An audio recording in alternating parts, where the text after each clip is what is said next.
Hello, আসসালামু আলাইকুম। Hello বন্ধুরা, সবাই কেমন আছেন?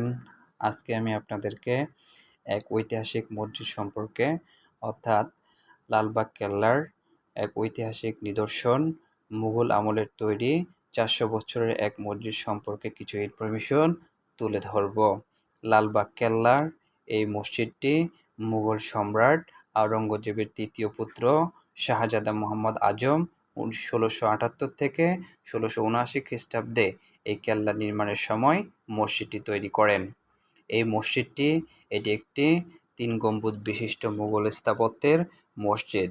মসজিদটি একটি উঁচু প্ল্যাটফর্মের পশ্চিম পাশে অবস্থিত এবং এর পূর্ব পাশে একটি বিশাল পানির ট্যাঙ্কও আছে। এই মসজিদটি ১ মিটার পরিমাপের একটি আয়তাকার কাঠামো।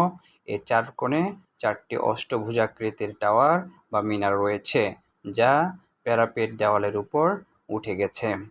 মসজিদটির পূর্ব দিকে ৩টি প্রবেশপথ রয়েছে, যা ৩টি গম্বুজের সাথে সামঞ্জস্যপূর্ণ।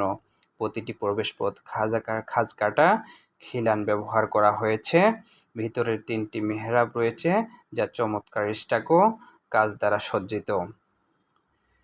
বর্তমানে বাংলাদেশ প্রত্নতত্ত্ব অধিদপ্তরের অধীনে এটি সংরক্ষিত পুরাকীর্তি।